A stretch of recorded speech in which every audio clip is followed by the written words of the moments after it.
Case workers and social workers are often guilty of fraud.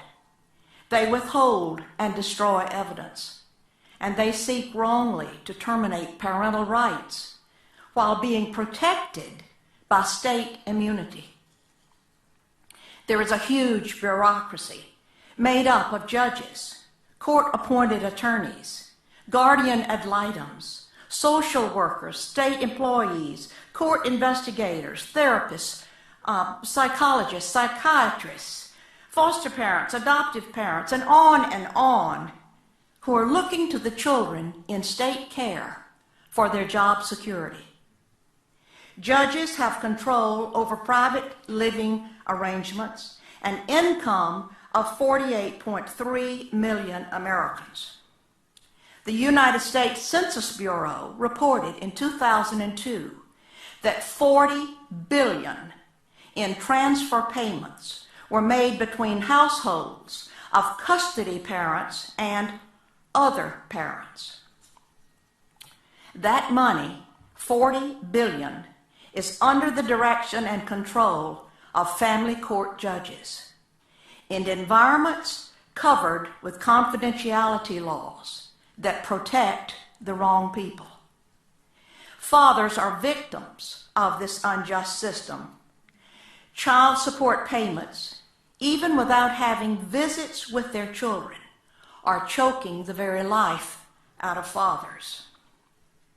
3 fathers, of whom I am aware and have been in touch with, committed suicide in the last 12 months because they lost the opportunity to even visit with their children.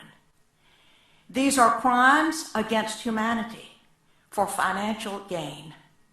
Rights are removed from parents, human rights, civil rights, and even religious rights. One illustration of what took place in my district is that after so many calls, I decided to call a meeting in one of the counties of my own district.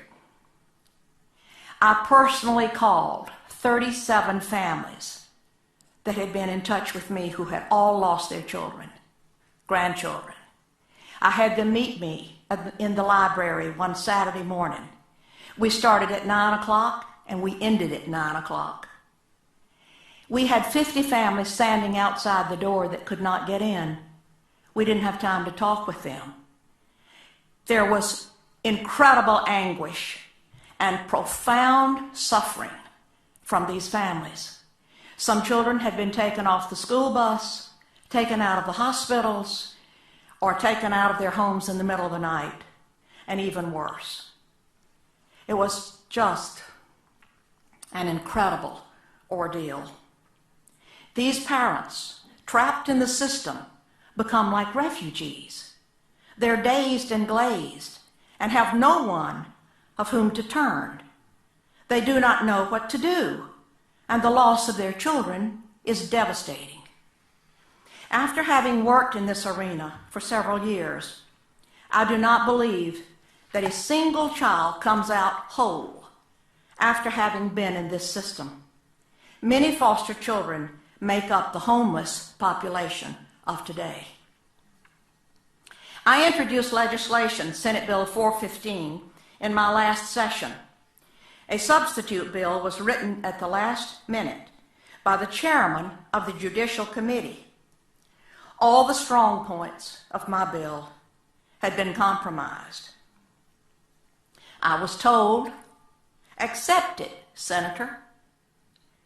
At least you will get some legislation passed. And I answered with, obviously, you do not know me. I did not come to the Capitol to get legislation passed. I came to make a difference.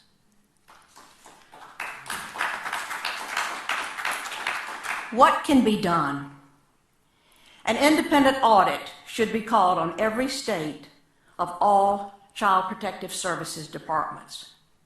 I am in touch with congressmen and state officials, and the door may be possibly opening very slowly. A federal congressional hearing is needed. But let me add, due to the hundreds upon hundreds of cases that I've been called to consider, I placed calls to state senators, representatives in their respective states across the country, asking them to help me with certain families.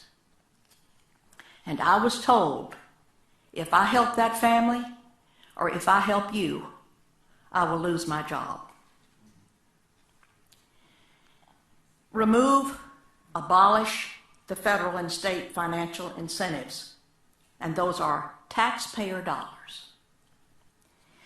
Those dollars have turned CPS into a business that takes children and separates families for money.